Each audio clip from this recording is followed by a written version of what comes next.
রমজানে মাঝে মাঝে তারাবির নামাজ ছুটে যায়। যদি আমার তারাবির নামাজ ছুটে যায়, এতে কি আমার রোজা আদায় হবে বা রোজার পূর্ণতাতে কোনো সমস্যা হবে কিনা? ভাইরা আমার, রমজান মাসে তারাবির নামাজ না পড়লে আমরা অনেকে মনে করি যে তার রোজাতে বোধহয় অসুবিধা হবে। এটা সম্পূর্ণ ভুল ধারণা। তারাবি একটা ইবাদত, রমজানের রোজাটা আরেকটা ইবাদত। যেহেতু তারাবি না পড়লেও রমজানের রোজা হয়ে যায়, তাহলে তারাবি পড়ার কি আর দরকার আছে? কেন? রোজা তো হয়ে যাবে। আলাদা ইবাদত। রোজা রাখা একটা ইবাদত, তারাবি পড়াটা আরেকটা ইবাদত। নবী করিম সাল্লাল্লাহু আলাইহি ওয়াসাল্লাম একই হাদিসে দুটি কথা বলেছেন, মান কামা রমাদানা ঈমানান ওয়া ইহতিসাবান গুফিরা লাহু মা তাকাদ্দামা মিন যামবি। একই হাদিসে বলেছেন, মান সামা রমাদানা ঈমানান ওয়া ইহতিসাবান গুফিরা লাহু মা তাকাদ্দামা মিন যামবি। যে ব্যক্তি ঈমান এবং ইখলাসের সাথে রমজানের রোজা রাখবে, আল্লাহ তার পূর্বের গুনাহ মাফ করবেন। যে তারাবি পড়বে, তারও পূর্বের গুনাহ মাফ করবেন ইনশাআল্লাহ। এজন্য ভাইরা, তারাবির নামাজ পড়তে হবে। এটা সুন্নাহ, গুরুত্বপূর্ণ সুন্নাহ, সাধারণ সুন্নাহ না। নবী সাল্লাল্লাহু আলাইহি ওয়াসাল্লাম ছাড়েন নাই, সাহাবীরা ছাড়েন নাই। কোনো ওযর ছাড়া তারাবি ছাড়া যাবে না। জামাত ছুটে গেলে একা একা হলেও পড়বেন, কিন্তু কোনো কারণে পড়তেই পারলেন না, সফরে আছেন, ট্রাভেলে আছেন, বাসে ছিলেন, ট্রেনে ছিলেন, নাইটে সফর করেছেন, তারাবি পড়তেই পারেন নাই, ইনশাআল্লাহ আপনার রোজা হয়ে যাবে। তাই বলে তারাবিকে অনেকে অবহেলা করেন আজকাল, যেটা তো সুন্নাহ, না পড়লে কি? এই অবহেলাটা আরেকটা দোষের। তাহলে আমাদের মধ্যে দুইটাই সীমা লঙ্ঘন। কেউ মনে করেন তারাবি না পড়লে রোজাই হবে না, এটা হলো বাড়াবাড়ি। আবার অনেকে মনে করে তারাবি না পড়লেই বাকি, এটা হলো ছাড়াছাড়ি। এই বাড়াবাড়ি এবং ছাড়াছাড়ির মধ্যে আমাদের থাকতে হবে। আল্লাহ আমাদের তৌফিক দান করুন। হুজুর, রমজান মাসে কন্যার বাড়ি থেকে ছেলের বাড়িতে ইফতার না পাঠালে শ্বশুর শাশুড়ি গালমন্দ করে, এমন অবস্থায় কি করা উচিত? কন্যার বাড়িতে কি ইফতার পাঠানো উচিত? আপনার কাছে জানতে চাই। ভাইরা আমার, আমাদের সমাজে বহুল প্রচলিত, বহুল প্রতিষ্ঠিত কুসংস্কারগুলোর মধ্যে থেকে একটি হলো এটি যে মেয়ের বাবার বাড়ি থেকে রমজান আসলে ইফতারের বিভিন্ন আইটেমের জন্য ছেলে, ছেলের মা, ছেলের বাবা, ছেলের গোষ্ঠী, ছেলের বিভিন্ন মহিলারা, ওই ফ্যামিলির, তারা অপেক্ষায় থাকে। আল্লাহর জমিনে যদি 10টা নিকৃষ্টতম ছোট লোকই থাকে, তার একটা হলো এইটা। যুবক ভাইরা, কোন যুবক হাত তুলে বলতে পারবেন যে আমার শ্বশুরবাড়ি থেকে রমজান উপলক্ষে এরকম কোন ভিক্ষাবৃত্তি আমরা করতে দেই নাই? বলতে পারবেন কেউ? দেখি কার কার বউকে পাঠাবো আছে, হাত তোলেন। হয় নাই যাদের। বাবাজি, আপনি হাত তুলছেন, আপনাদের আমল তো এগুলো ছিলই না। আপনি হুদাই কেটে নিচ্ছেন কেন? এগুলো তো নতুন, আমাদের দেশে নতুন ফিতনা শুরু হয়েছে। এই দাঁড়িয়েলা ভাই, আপনি হাত তুলছেন কি বুঝে? বলেন বলেন, কি বুঝে হাত তুললেন? আপনার শ্বশুরবাড়ি থেকে ইফতার আসে নাই? হ্যাঁ, আসে নাই? বিয়ে করছেন? হ্যাঁ, বিয়ে করছেন, শ্বশুরবাড়ি থেকে ইফতার আসে নাই? গরিব তারা, মানে কারণ কি? ভাইরা আমার, এদেশ থেকে যৌতুককে ওলামায়ে কেরাম মিম্বর থেকে, মাহফিলের মঞ্চ থেকে ঝেঁটিয়ে বিদায় করেছেন, আলহামদুলিল্লাহ। যৌতুকের অভিশাপ থেকে এদেশকে মুক্ত করেছেন ওলামায়ে কেরাম। এক চিঠি আবেদনে দেশের ওলামায়ে কেরামের এই কাজটা। যৌতুক চলে গেলে কি হবে? ইফতারের নামে যৌতুক এখনো বাকি আছে। এইটা আমাদের দূর করতে হবে কি হবে না? অনেক যুবক আছে, তারা বলে যে আমার শ্বশুরবাড়ির লোকেরা খুশি মনে দেয়। ভালো করে শুনে রাখেন, 2 নাম্বারের অপর নাম হলো এখন খুশি মনে দেওয়া। ঘুষখোর সেও বলে খুশি হয়ে দিছে, যৌতুকখোর সেও বলে বেহিসাব খুশি হয়ে দিছে। শুধু খুশি হয়ে না, জোর করেও দেয়। জোর করে দিবে না, কি করবে? তার মেয়েটার শান্তি দরকার। তার, আপনি যদি বাপের বেটা হয়ে থাকেন, মুসলমানের সন্তান হয়ে থাকে, বিনয়ের সাথে শাশুড়িকে বলবেন, শ্বশুরকে বলবেন, কোনো কিচ্ছু আমার এখানে পাঠাবেন না, পাঠালে আমি মনে কষ্ট পাবো, উল্টা পারলে আমি দিব। একটা কথা আমি সবসময় বলি ভাই, একটা মেয়েকে কষ্ট করে গর্ভধারণ করা, জন্মের পর থেকে নিয়ে তাদেরকে পড়ালেখা ভরণ পোষণ দিয়ে বড় করে যখন সে সার্বিকভাবে একজন পূর্ণাঙ্গ মানুষে পরিণত হয়েছে, সুশিক্ষিত হয়েছে, সুস্থ সবল হয়েছে, সুঠামদেহী হয়েছে, তখন তাকে ছেলে পক্ষের হাতে তুলে দেয়। সারা জীবন এই মহিলাটার পেছনে ইনভেস্ট করেছে কে? তার বাবা মা। আর ভোগ করছে কে? স্বামী এবং স্বামীর ফ্যামিলি। ঠিক না ঠিক? পড়ালেখা করাইছে মেয়ের বাপ মা, ওই পড়ালেখা দিয়ে, ওই শিক্ষা দিয়া স্বামীর ছেলে মেয়েকে সে পড়ালেখা করে। ঠিক না ঠিক? রান্না বান্না শিখাইছে তার মা, ওই শিক্ষা দিয়ে রান্না বান্না করে খাওয়ায় কারে? স্বামীকে, শ্বশুর শাশুড়িকে। ঠিক না ঠিক? তাহলে উচিত হলো ছেলে পক্ষে মেয়ে পক্ষকে এটা বলা, বেসাবকে বলবে, ছেলের বাবা মেয়ের বাবাকে বলবে, বাবাজি বা ভাই, আপনার মেয়ে তাকে মানুষ করতে যত টাকা পয়সা লাগছে তার সব কিছু আমি দিতে চাই। এরপরও তো কোনো মানুষ কেনা যায় না, এটা কেনার জন্য দেওয়া না, অন্তত কৃতজ্ঞতা আদায়ের জন্য দেওয়া। এটা বলা দরকার ছিল, সেটা না করে উল্টা আস্ত একটা মেয়ে দিয়ে দিল, তার সাথে আবার আপনি যৌতুক আশা করছেন। আপনার চাইতে বড় ছোট লোক আল্লাহর জমিনে আর হতে। এই সমস্ত ভিখারীদেরকে ধরে ধরে আসুন্নাহ ফাউন্ডেশন ইফতার প্রজেক্টের জন্য পাঠায় দিবেন। আপনাদের এই মাঠেও ইফতার বিতরণ হয়, যাদের শ্বশুর বাড়ি থেকে ইফতারের দরকার হয় এদের সবাইকে আমাদের ওখানে পাঠায় দিবেন। কথা বুঝে আসছে? এখন এরপর থেকে হুদায় যায় আমাদের ওখানে সিরিয়াল ধরলে সবাই ইফতার পাবে। শর্ত হলো সে প্রকাশ্যে ঘোষণা দিবে, আমি শ্বশুর বাড়ি থেকে ইফতার প্রত্যাশী ছিলাম, কিন্তু সেখান থেকে ইফতার পাওয়ার কোনো ক্ষীণতম সম্ভাবনা না থাকায় আমি নিরুপায় হয়ে এখন আসুন্নাহ ফাউন্ডেশনের দ্বারস্থ হয়েছে। এইটা যদি আপনি ঘোষণা দিতে পারেন, আমাদের দিতে কোনো অসুবিধা নেই ইনশাআল্লাহ। ভাইরা আমার, এই কুসংস্কার আমরা দূর করবো তো ইনশাআল্লাহ। খুশি মনে বলতে কোনো কিচ্ছু নাই, খবরদার। মেয়ে পক্ষ যদি ইফতার পাঠায়, ছেলে পক্ষ পাঠায় না কেন? মেয়ে পক্ষ যদি 2 আনা পাঠায়, ছেলে পক্ষ 4 আনা পাঠানো উচিত। অনেক মহিলারা আছে ফ্যামিলির, তারা খোঁচাখুচি করে বৌমাকে। আল্লাহ আমাদের এই কুসংস্কার থেকে মুক্ত থাকার তৌফিক দান করুন। রোজা রেখে কোনো চুল বা নখ কাটা যাবে কিনা? রোজা রেখে চুল বা নখ কাটা যায় আপনাদের এলাকায়? যায়? আলহামদুলিল্লাহ, সহজ মাসালা। রোজা রেখে চুল বা নখ কাটলে রোজার কোনো অসুবিধা হয় না। রোজা রেখে সরিষার তেল গায়ে মাখলে কোনো অসুবিধা নেই। কোনো আপনার স্নো পাউডার ইত্যাদি ব্যবহার করলে কোনো অসুবিধা নাই, রোজা হয়ে যাবে। একজন 2টা প্রশ্ন করছেন। এক প্রশ্ন হচ্ছে, স্বামীর কথা শোনাটা যতটা জরুরি, স্ত্রীর কথা শোনাটা কি ততটা জরুরি নয়? স্বামীর কথা যতটা শুনবেন, স্ত্রীর কথাটাও কি ততটা শুনবেন কিনা?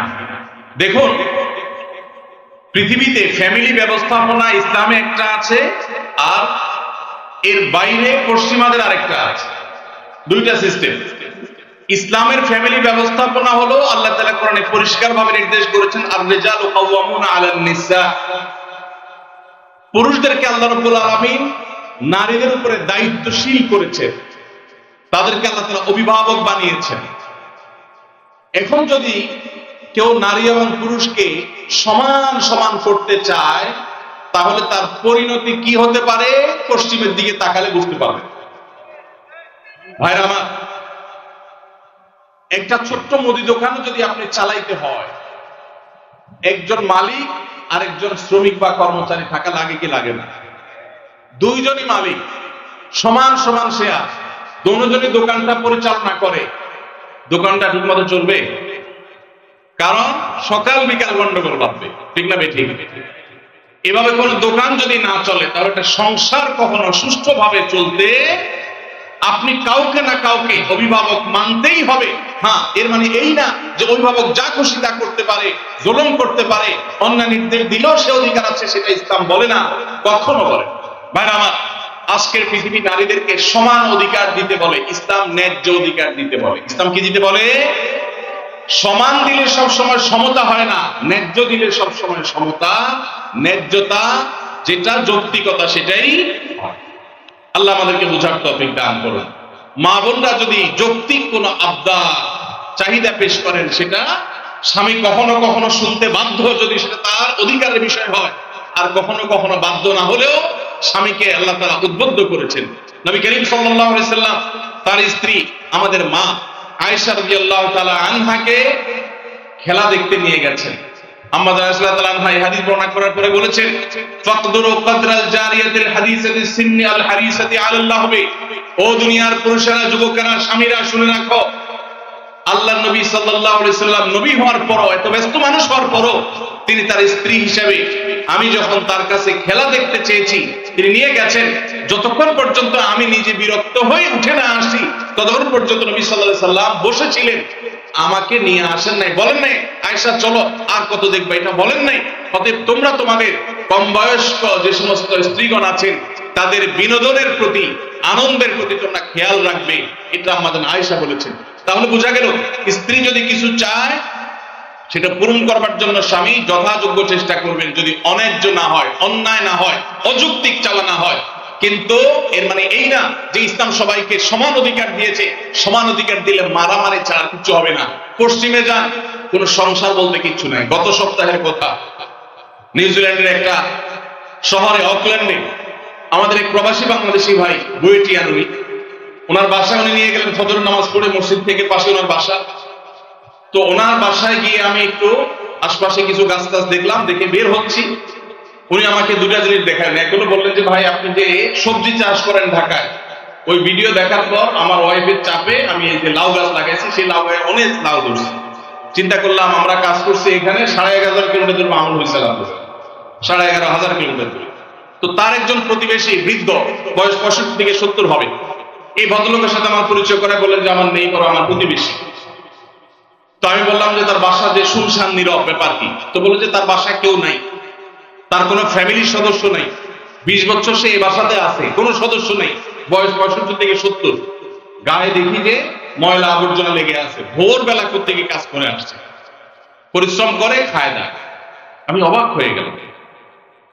আমাদের দেশে একজন বৃদ্ধ মানুষ 20 বছর ধরে একা একা তিনি উপার্জন করে চলতে হয়, তার দেখভাল করার কেউ নাই, এটা কি কল্পনা করা যায়?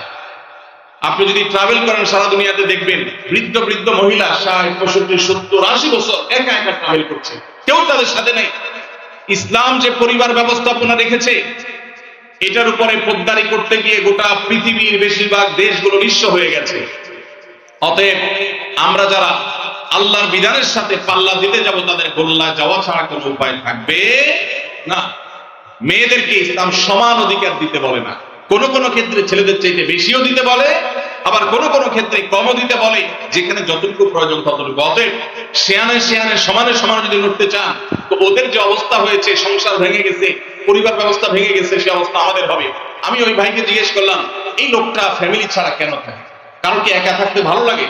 তখন তিনি আমাকে বললেন ভাই সাধে থাকে না, এই জন্য ফ্যামিলি ছাড়া থাকে যে বইয়ের সাথে তো 2 দিনে বেশি 3 দিন বনবে না। নিয়ম হলো, আইন হলো, বেশিরভাগ উন্নত দেশগুলোর আইন একই রকম। 3 বছর যদি বিবাহ লাস্টিং করে, বিচ্ছেদ হলে স্বামীর যা উপার্জন আছে তার অর্ধেক স্ত্রী, স্ত্রীর যা উপার্জন আছে তার অর্ধেক স্বামী পেয়ে যায়। এই আইনের কারণে মানুষ বিবাহ করতে চায় না, অবৈধ সম্পর্ক দিয়ে সে কাজ সারে, যার কারণে সন্তান হয় না, জেনারেশনের মধ্যে গ্যাপ তৈরি হয়ে যাচ্ছে। আল্লাহ তাআলা আমাদেরকে ইসলামের মতো সুমহান জীবন বিধান দিয়েছেন, এর চেয়ে যৌক্তিক, এর চেয়ে সুন্দর, এর চেয়ে সুখ, এর চেয়ে দাম্পত্য শান্তি আর কোন সমাজে কল্পনা করা যায় না। আল্লাহ তাআলা সকল সেবা। একটা প্রশ্ন এসেছে, সাহারি ও ইফতারের কোনো দোয়া আছে কি? এটি কি বাংলায় পড়া যাবে?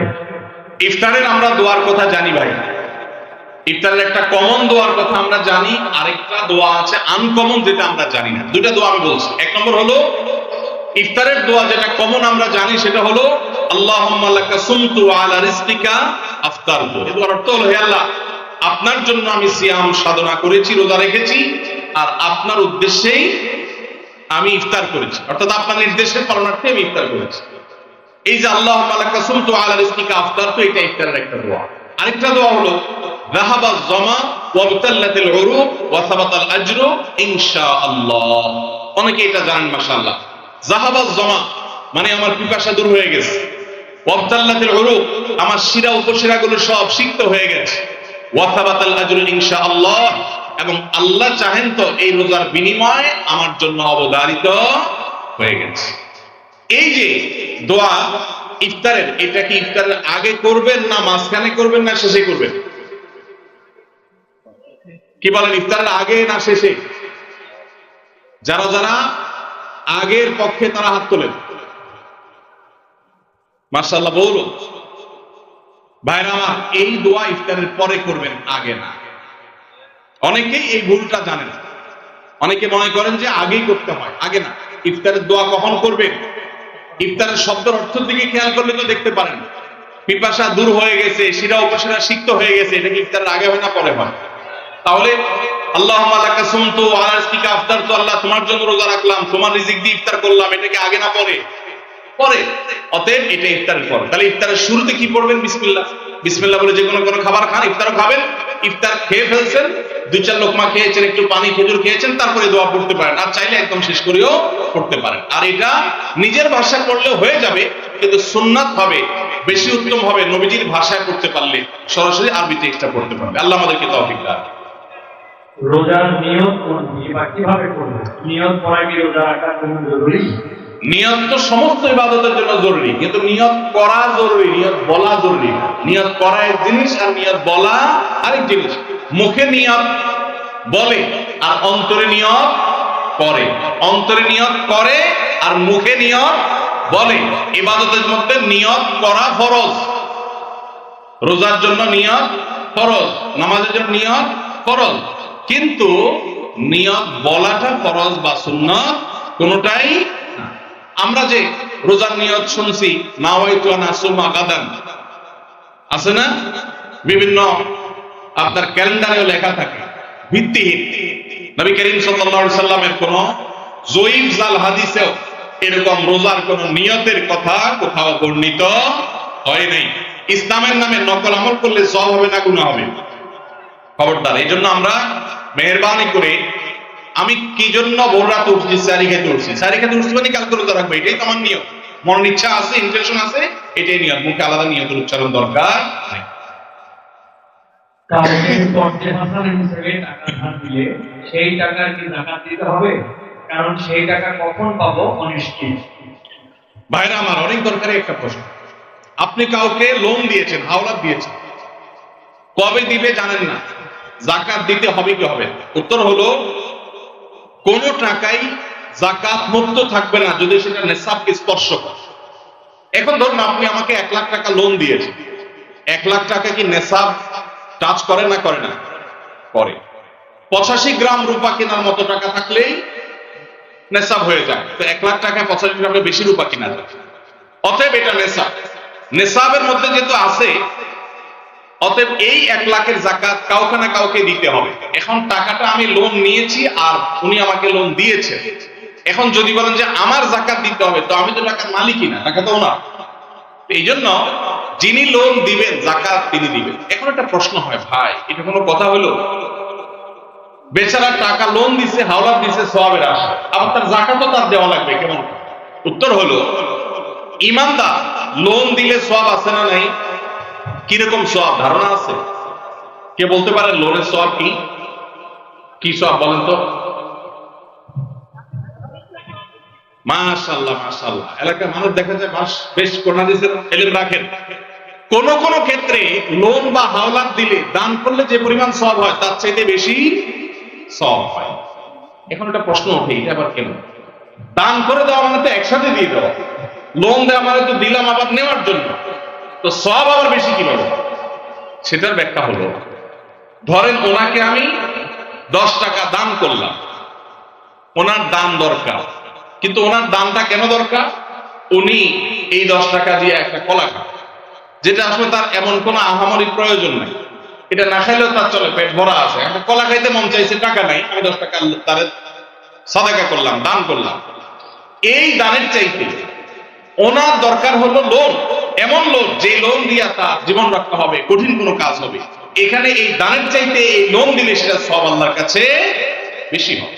আরো বিভিন্ন ব্যাখ্যা হাদিসের আছে। এই জন্য ভাইরা, লোন যে দিবে সে তো সওয়াব পাবে, বিধায় যাকাত দেওয়ার কারণে তার যে টাকা কমতেছে, এতে তার হারাবার কিচ্ছু নাই। এই জন্য তাকেই জাকাত দিয়ে দিতে হবে। এখন কথা হলো পাওয়ার সম্ভাবনা নেই, যদি এমন হয় যে পাওয়ার সম্ভাবনা, তাহলে জাকাত আপনাকে এখন দিতে হবে না, একসাথে পাইলে যে বছরে জাকাত দেন না সেগুলো দিতে হবে। আর যদি কখনো না পান তাহলে না দিলে কোনো গুনাহ হবে। একজন রোজাদারের জন্য রমজানের প্রতিটি দিনের আমলের রুটিন কি হবে, কিভাবে সে তার রোজা কাটাবে? মাশাআল্লাহ, আমাদের একটা নতুন বই বের হয়েছে এবার, সেটা হলো মাহে রমাদানের 27 আমল। এই যে বইটা একটা হাতের সামনেও আছে, মাশাআল্লাহ। এটা মূলত আমাদের একটা বক্তব্যের নির্যাস। এর আগে সোনাইমণিতে একটা বক্তব্যে আমরা মাহে রমজানের উপরে একটা গবেষণা করে 27টা আমল পড়াইছি, বের করেছি, সেটা উপস্থাপন করেছি, পরে এটাকে বই আকারে আনা হয়েছে। এখানে রমজানে আপনি কি কি করবেন তার সবগুলোর তালিকা দেওয়া আছে। অতএব এটার আলোকে আপনি আমল করতে পারেন, চাইলে ভিডিও বক্তব্যটা শুনে নিতে পারেন। একবার সকাল থেকে রাত পর্যন্ত একটা সুনির্দিষ্ট রুটিনের মধ্য দিয়ে কাটাবেন, আর কিচ্ছু করতে পারেন না পারেন, শুধু একটা কথা বলে যাই, রমজান মাসে ফরজ রোজা রেখে অন্তত কোন প্রকার হারাম কাজ, গুনাহের কাজ করবেন না। বাস এটুকু যদি করতে পারেন ইনশাআল্লাহ আপনার রমজান সাকসেস। চেষ্টা করা যাবে না ইনশাআল্লাহ? একটা কাজ যদি করতে পারেন আপনার রমজান ইনশাআল্লাহ সফল। সেটা হলো ফরজ রোজা রাখলেন, 5 ওয়াক্ত নামাজ তো ফরজ পড়বেনই, ফরজ কাজগুলো করলেন, আর গুনাহ থেকে বেঁচে থাকলেন, কোনো হারাম কাজ করলেন না, ঝগড়াঝাটি করলেন না, মিথ্যা বললেন না, চগলখড়ি করলেন না, গীবত করলেন না, কাউকে ঠকাইলেন না, 2 নম্বর কাজ করলেন না। এই গুনাহমুক্ত যদি রমজান কাটাইতে পারেন আপনার রমজান সাধনা সার্থক ইনশাআল্লাহ। আল্লাহ তৌফিক দান। স্ত্রীর স্বর্ণের জাকাত কিভাবে দিবে? স্বামী নাকি স্ত্রী দিবে? স্ত্রীর যদি আয় রোজগার না থাকে কিন্তু স্বর্ণ আছে, তাহলে তার জাকাত কিভাবে আদায় করবে? ভাইরা আমার, স্ত্রীর স্বর্ণের জাকাত কে দিবে? স্ত্রীর স্বর্ণের জাকাত দিবেন যিনি স্বর্ণের মালিক। এখন প্রশ্ন হলো স্ত্রীর স্বর্ণের মালিক কে? কে বলে? আপনি দিয়ে দিচ্ছেন একসাথে? ঠিক আছে, এদিকে একবার বলছেন স্বামী, আমার ভাই মুফতি মোহাম্মদ আলী ভাই বলছেন স্ত্রী। ভাই উনি মুফতি মানুষ বলে ফেলছে, আমি কেমনে ওনার ভুল বলি?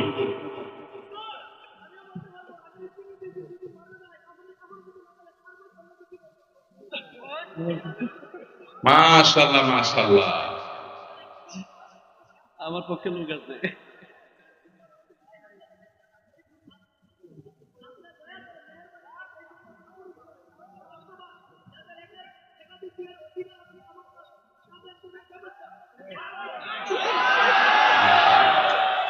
যুবক পোলাপান একটাই পায় না, আপনি কোন একাধিক?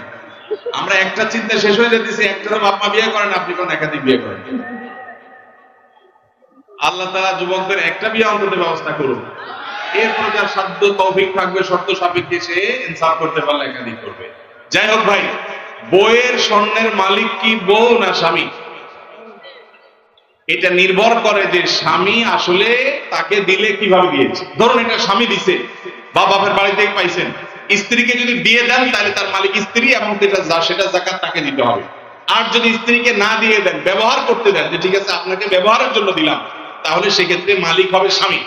এটা ক্লিয়ার করতে হবে। এখন মুশকিল হলো স্বামী স্ত্রী যদি এগুলো নিয়ে আলাপ হয়, আমাদের দেশে আমরা এত ভালো, মানে গতি ভালো যেটাকে বলে, বউ যদি এখন যায় ঘরে যদি জিজ্ঞেস করেন স্বামীরে, আর বউরে জিজ্ঞেস করেন যদি যায়, আচ্ছা বলো তো দেখি তোমার স্বর্ণগুলো আসলে মালিকটা কি, সাথে সাথে সে বলবে ব্যাপার কি, তোমার মাথায় চিন্তা কেন আসলো, কাহিনী কি, তুমি কি ডানে ভাবে কোনো চিন্তা ভাবনা করছো, কি ব্যাপার? আমরা কত সরল সহজ চিন্তা করি। একটা সম্পদের মালিকানা ক্লিয়ার হওয়া লাগবে কি লাগবে না? স্ত্রীকে যদি জিজ্ঞাসা করেন, আচ্ছা তোমার যে স্বর্ণগুলো আছে এগুলো আসলে মালিক কি তুমি না আমি, কে? অবশ্য আজকাল মেয়েরা এগুলো বলবে না, বেশিরভাগ মেয়েরা বলবে বলো কি, তোমার সন্দেহ হয় আমি যে সন্দেহ আছে? যদি স্ত্রী মালিক হয় তাহলে স্বর্ণের জাকাত স্ত্রীকে দিতে হবে। আর যদি আপনি স্ত্রীকে ব্যবহার করতে দেন, বলে যে তুমি ব্যবহার করো, আমি চাইলে যে কোনো সব বিক্রি করে ফেলবো, তাহলে সেক্ষেত্রে আপনাকে জাকাত দিতে হবে। এখন মুশকিল হলো বেশিরভাগ ক্ষেত্রে এই সমস্ত ইস্যুতে আমরা চিটারি করি অনেকে। কিভাবে? স্ত্রীকে দিছে, তার ধান্দা আছে বিদেশে যাওয়া লাগলে ভিসা পাইয়া গেলে বিক্রি করবে, ওইটা বললে তো বউ খেপে যাবে, এই জন্য ডাইরেক্ট কিছু বলো না, পাম করতে দিয়ে হুদাই মিশা কথা বলে তারা খুশি করে। আবার যখন দরকার হয় তখন তো বিক্রি করে, আছে না নাই? তো এই 2 নাম্বারই করা চলবে না, ক্রিস্টাল ক্লিয়ার হতে হবে। আরবিতে একটা প্রবাদ আছে, তাআমালু কালা জানিব ওয়া তাআশারু কালা কারিব। আর্থিক লেনদেন হবে অচেনা মানুষের মতো, আর সাধারণ আচার আচরণ হবে সবার সাথে চেনা মানুষের মতো। এই জন্য ক্লিয়ার করবেন। এখন প্রশ্ন হলো, স্ত্রী যদি স্বর্ণ মালিক হয় উনি কোত্থেকে জাকাত দিবেন? তার তো উপার্জন নাই। উত্তর হলো, তিনি প্রয়োজনে স্বামী থেকে নিয়ে দিবেন। স্বামীকে রিকোয়েস্ট করে বলবেন তুমি আমারটা আদায় করো, যে কোনো ভাবে করবেন, বা স্বর্ণের কোনো একটা অংশ সেল করবেন, কোনো না কোনো ভাবে তাকে জাকাত আদায় করতে হবে। স্বর্ণের মালিক মানে তিনি ধনী, অতএব প্রয়োজনে স্বর্ণ কিছু অংশ বিক্রি করে হলেও তাকে জাকাত দিতে হবে। তবে স্বামী যদি আদায় করে জাকাত আদায় হয়ে যাবে, স্ত্রী যদি সেটা জানে যে উনি আদায় করছে। রমাদানে কখন দোয়া করলে দোয়া কবুল হয়? রমাদানে কি দোয়া কবুলের আলাদা কোনো সময় আছে কিনা? রমাদানে কখন দোয়া করলে দোয়া কবুল হয় ভাইরা? নবী সাল্লাল্লাহু আলাইহি সাল্লাম বলেছেন, সালাতুন লা তুরাদ্দু দাওয়াতুহুম, তিন ব্যক্তির দোয়া ফেরত দেওয়া হয় না। এর ভিতরে এক ব্যক্তি হলেন ওই ব্যক্তি যেই ব্যক্তিকে আল্লাহ তাআলা রোজা রাখার তৌফিক দিয়েছেন। as-সাইমু হাত্তা ইফতির, ইফতার আগ পর্যন্ত রোজাদারের দোয়া কবুল হয়। কিন্তু স্পেশালি ইফতারের আগের টাইমটা দোয়া কবুল হয়, যে টাইমে আমরা ছোলা মুড়ি মিশানোতে ব্যস্ত থাকি, ওই টাইমটাতে দোয়া কবুল হয়। এই জন্য ছোলা মুড়ি যা মিশানো দরকার আগে মিশায়া সূর্য ডুবার আগে 10-15 মিনিট মনোযোগ দিয়ে দোয়া করবেন ইনশাআল্লাহ। রমাদানে কিভাবে আল্লাহর কাছ থেকে ক্ষমা পাবো? গুনাহ মাফের সবচেয়ে বড় মাধ্যম কি? কিভাবে ক্ষমা চাইলে সব মাফ হয়? মেহেরবানি করে জানাবেন। ভাইরা আমার, ক্ষমা চাওয়ার জন্য আল্লাহর কাছে অনুতপ্ত হতে হবে যে আল্লাহ যত গুনাহ করেছি আপনি মাফ করে দেন। তওবা করতে হবে, লজ্জিত হতে হবে, অনুতপ্ত হতে হবে। এরপরে কায়মন বাক্যে অন্তঃস্থল থেকে আল্লাহর কাছে দোয়া করতে হবে মাফ পাওয়ার জন্য। এবং বিশেষ করে সাহারির সময়, ভোর রাত, দোয়া কবুলের সময়গুলো বিশেষ করে দোয়া করে ক্ষমা চাইতে হবে, ক্ষমা নিতে হবে। ইফতারের আগ মুহূর্ত এটা দোয়া কবুলের সময়, সেই মুহূর্তটা বিশেষভাবে দোয়া কবুল করতে হবে। দোয়া কবুলের যে শর্তগুলো আছে, হালাল উপার্জন, কায়মন বাক্যে দোয়া করা, মনোযোগের সাথে দোয়া করা, চোখের পানি ফেলে দোয়া করা, সেগুলো করলে আশা করা যায় আল্লাহ তাআলা ক্ষমার দোয়াও কবুল করবেন। আমি একজন ট্রাক ড্রাইভার, আমার পরিবার এবং সন্তান আছে, কিন্তু আমার স্ত্রী আমার কথা শোনে না, আমার করণীয় কি? ভাইরা আমার, মা বোনরা স্বামীদের কথা না শোনা, স্ত্রীরা স্বামীদের কথা না শোনা, এটা একটা ব্যাধিতে পরিণত হয়েছে। পশ্চিমাদের মুখরোচক স্লোগানে আমাদের অনেক মুসলিম নারীরা বিভ্রান্ত হয়ে গেছে। মনে রাখবেন, কোন নারী যত রকম ইবাদত বন্দেগী করুক, তিনি যদি স্বামীর সাথে সবসময় আড়াআড়ি করা, স্বামীকে ইগনোর করা, তাকে অমান্য করার মানসিকতা তার মধ্যে তৈরি হয়, তাহলে তিনি কখনো নেককার মুসলিম নারী হতে পারেন না। যে ভাই প্রশ্ন করেছেন তাকে বলবো, বিয়ের আগে এটা ভাবা দরকার ছিল যে এই মেয়ের মধ্যে আল্লাহর ভয় আছে কিনা। যদি কেউ মুত্তাকি হয়ে থাকে, সত্যিকার মুসলিম হয়, আল্লাহ ভীরু হয়, তিনি কখনো স্বামীর অবাধ্য হতে পারেন না। কোন বিষয় নিয়ে মনোমালিন্য হতে পারে, মতভিন্ন হতে পারে, কিন্তু তাই বলে অবাধ্য হওয়া যেটা বলে সেটা হতে পারে না। এখন এই বোনকে আপনি মোটিভেশন দেন, তাকে ভালো মুসলমান বানাবার চেষ্টা করেন। আপনার কথা শোনানোর চাইতে তাকে আল্লাহর আনুগত্য করেন, আল্লাহর আনুগত্যে আনেন। আল্লাহর আনুগত্যে আসলে সে স্বামীর কথা এমনি শুনবে ইনশাআল্লাহ। শেষ করি, মনে হয় সময় অনেক হয়েছে। ভাইদেরও দিয়ে চলে যাবে। মোহাম্মদ আলী ভাই দিবে, আমি আচ্ছা, জি। পরিচিত এক হিন্দু বোনের প্রশ্ন, যে সন্তানটা মুসলিম বাবা মার ঘরে জন্ম হয় সে সাধারণত মুসলিম হিসেবে জীবন অতিবাহিত করে, আর যে সন্তান হিন্দু বাবা মার ঘরে জন্ম নেয় সে সনাতনী ধর্মে দীক্ষিত হয়। এতে মানুষের তো কোনো হাত নেই, স্রষ্টার চাওয়াতেই তো সে হিন্দু ঘরে জন্ম নিয়েছে। মুসলমান না হলে তাকে কেন জাহান্নামে যেতে হবে? তার জন্য ধর্মান্তরিত হওয়া কি সহজ কথা? ঠিকানা দেবিদ্বার কুমিল্লা। ধন্যবাদ। যে হিন্দু বোন প্রশ্ন করেছেন সেই বোনকে আমি বিনয়ের সাথে বলতে চাই, আল্লাহ রাব্বুল আলামিন আমাদের প্রত্যেককে বিবেক দিয়েছেন। যাকে আল্লাহ বিবেক দেন নাই, যিনি মানসিকভাবে সুস্থ নন, সেই লোকটা এই জবাবদিহিতার আওতায় নাই। আল্লাহ যাকে সুস্থ বিবেক দিয়েছেন তাকে তার বিবেক সত্যের প্রতি অনুসন্ধান করার, সত্যের পথ খুঁজে বের করার শক্তি সামর্থ্য দিয়েছেন। এটা ঠিক যে মুসলিম পরিবারে জন্মগ্রহণ করার কারণে একজন শিশু একটা অ্যাডভান্টেজ পায় ইসলাম গ্রহণ করবার জন্য। একজন শিশু তিনি অন্য ধর্মাবলম্বী মা বাবার ঘরে জন্মগ্রহণ করার ফলে সে এই অ্যাডভান্টেজটা পায় না, এটা ঠিক। কিন্তু আল্লাহ যে তাকে বিবেক বুদ্ধি দিয়েছেন, সেই বিবেক বুদ্ধি খরচ করা তার কর্তব্য। তার কাছে ইসলামের দাওয়াত যদি পৌঁছে থাকে, ইসলাম যে একমাত্র সত্য ধর্ম, সেই আহ্বান যদি পৌঁছে থাকে, আল্লাহ কোরআনে বলেছেন ইন্নাদ-দীনা ইনদাল্লাহিল ইসলাম, ইসলাম হলো আল্লাহর কাছে একমাত্র মনোনীত দিন। আল্লাহ বলেছেন ওয়া মান ইয়াবতাগি গায়রাল ইসলামি দীনান ফালান ইউকবালা মিনহু, যে ব্যক্তি ইসলাম ছাড়া অন্য কোন ধর্মকে দিন হিসাবে গ্রহণ করবে সেটা আল্লাহর কাছে অ্যাকসেপ্ট হবে না। এই যে অ্যাকসেপ্টেড হবে না দিন ছাড়া অন্য, ইসলাম ছাড়া অন্য কোনো কিছু, এই দাওয়াত পৌঁছার পর তার দায়িত্ব হয় তার বিবেককে খরচ করা, এটা আসলেই সত্য দিন কিনা সেটা অনুসন্ধান করা। সে এতটুকু যদি না করে তাহলে সে তো আল্লাহর কাছে দায়ী হবে।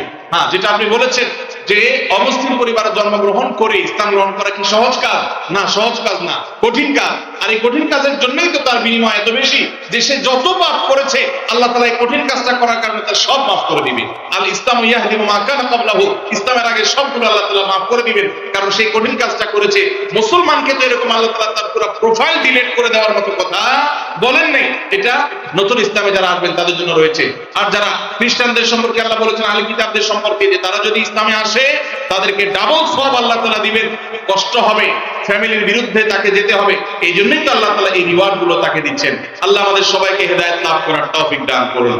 কাউকে আল্লাহ তাআলা মুসলিম বাবা মার ঘরে জন্মগ্রহণ করিয়ে অ্যাডভান্টেজ দিয়েছেন, কাউকে আল্লাহ তাআলা মুসলিম সোসাইটির মধ্যে রেখে অ্যাডভান্টেজ দিয়েছেন, কাউকে আল্লাহ বিবেক বুদ্ধিতে শার্প রেখে তাকে অ্যাডভান্টেজ দিয়েছেন। অ্যাডভান্টেজ সবাই কম বেশি পাচ্ছে, তবে আমাদের কাছে শুধু নিজেদের দুর্বলতাটাই চোখে পড়ে। আল্লাহ আমাদেরকে হেদায়েতের পথে পরিচালিত করুন, আমিন।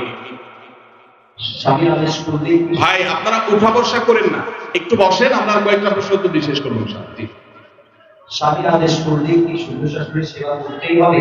সেবা করতে গিয়ে অনেক সময় আমি অসুস্থ হয়ে যাই, এক্ষেত্রে ইসলাম কি বলে?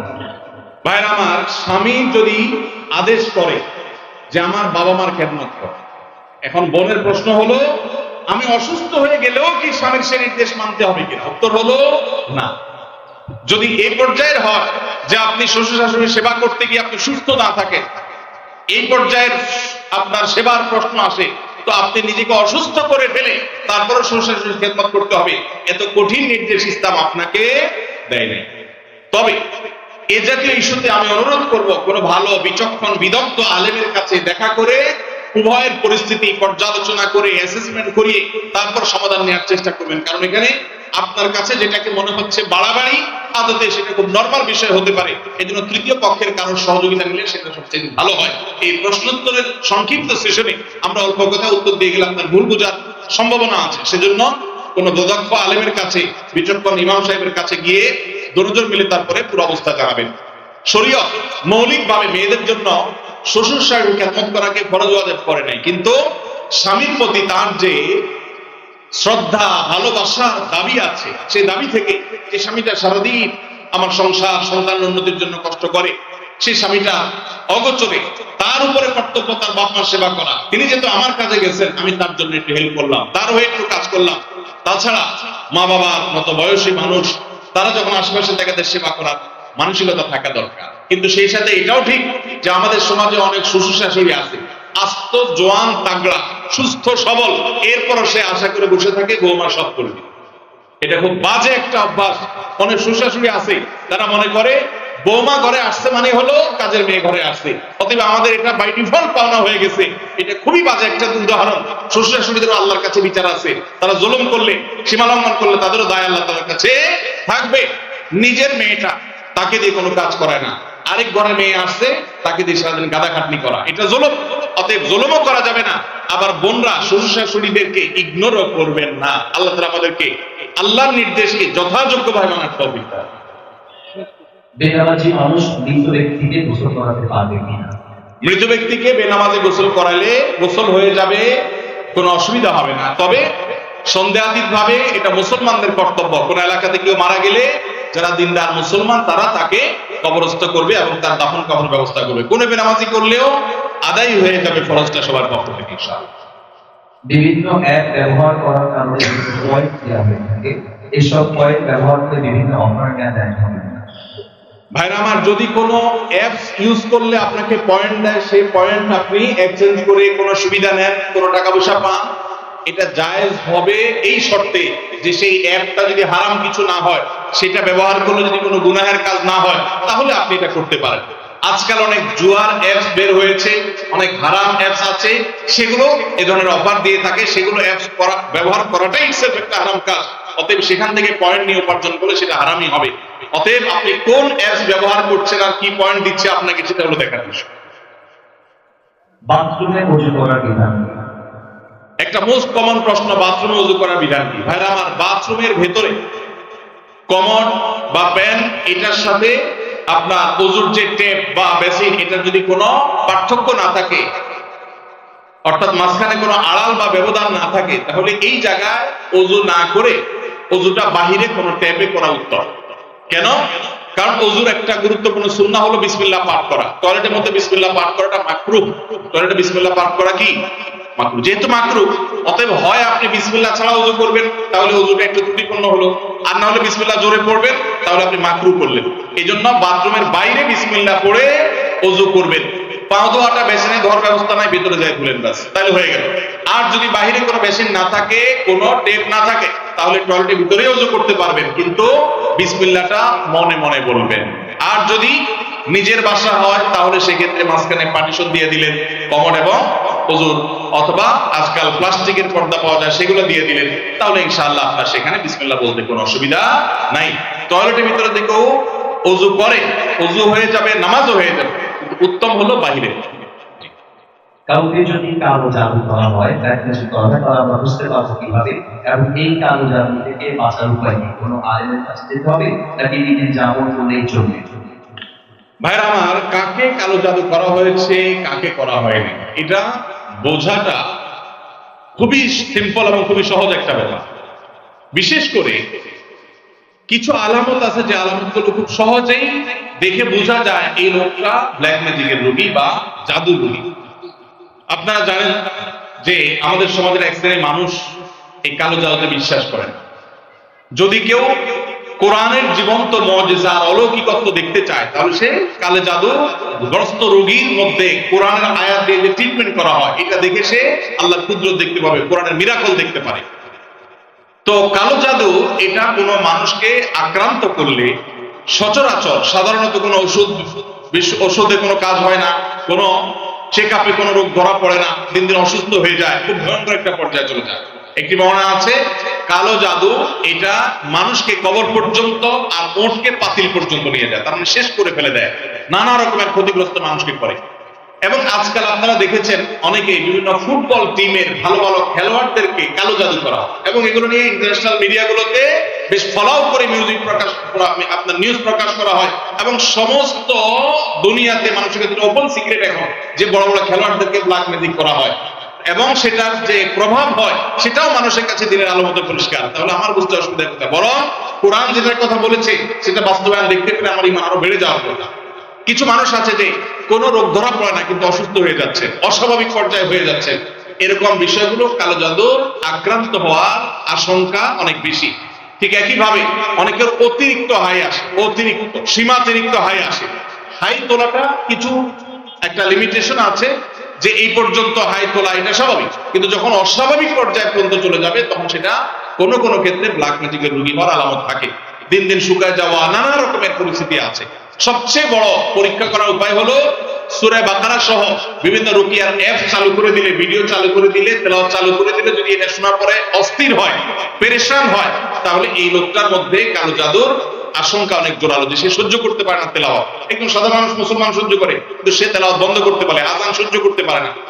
এরকম বিষয়গুলো সাধারণত ব্ল্যাক ম্যাজিক কাউকে করা হয়েছে তার একটা আলামত হয়। সবচেয়ে ভালো হয় ভালো কোনো রাকির কাছে গেলে তারা এটাকে অ্যাসেসমেন্ট করতে পারে বিভিন্ন ভাবে, এবং ধরা পড়ে যে তার কালো জাদু হয়েছে কি হয় না। আজকাল এই আপনার রাকিদের নামে অনেক লোকজন আছে যারা কবিরাজি করে, উল্টাপাল্টা পদ্ধতি করে, ভালো মানুষও কালো জাদু রোগী বানায় দেয়।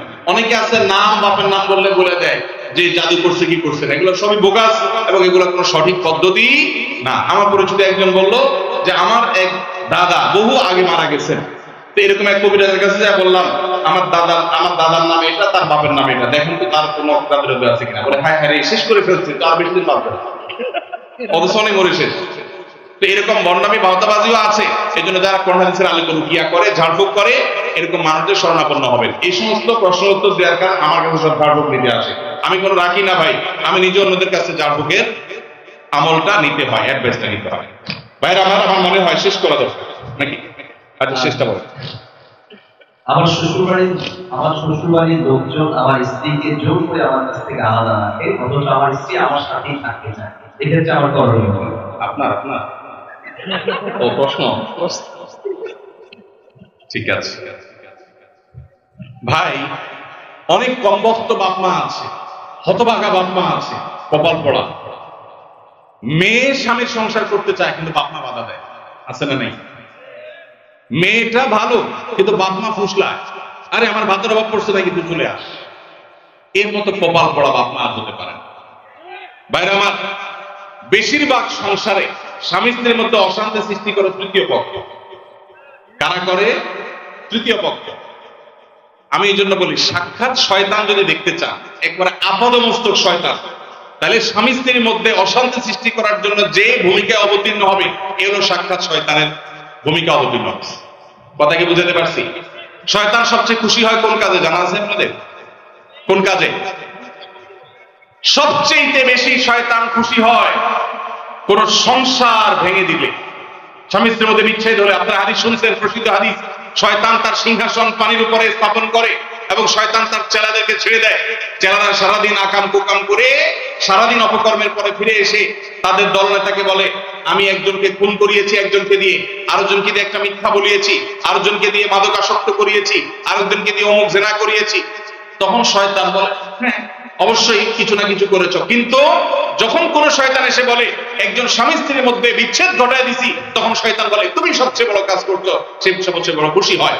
যে সমস্ত পুরুষেরা মহিলাদেরকে অথবা পুরুষদেরকে উস্কায়, দেখবেন যে অনেক মহিলাকে যায় অনেকে বলে, ভাবি আপনার মতো মানুষের সাথে ভাই রাগ করে কেন? মানে আপনার মতো এত ভালো, এত ভদ্র, এত রূপবতী মানুষটার সাথে রাগ করে যে কেমনে, এত পাশান সে কিভাবে হয়? বুঝবেন যে এই লোকগুলো সাক্ষাৎ ইবলিস। আবার একই কথা ওই পুরুষ লোকটাকে যদি বলে যে ভাই আপনি তো রাজপুত্র, মাশাআল্লাহ, আপনার কপালে রাজরানী আসলেও কম হবে ভাই, তাহলে তার উস্কাই দিচ্ছে। তার মানে সে মনে মনে চিন্তা করবে, তাহলে আমার বউ এটা আমার জন্য আসলে মানায় না, আমি তাহলে এত বেশি যোগ্য পুরুষ। তাহলে তার স্বামীর সাথে, তার স্ত্রীর সাথে তার দূরত্ব বাড়বে কি বাড়বে না? তাহলে এই যে পাম্পট্টিটা দিল, এই পাম্পট্টি দেওয়া লোকটা হলো সাক্ষাৎ ইবলিসের ভূমিকা অবতীর্ণ হয়েছে।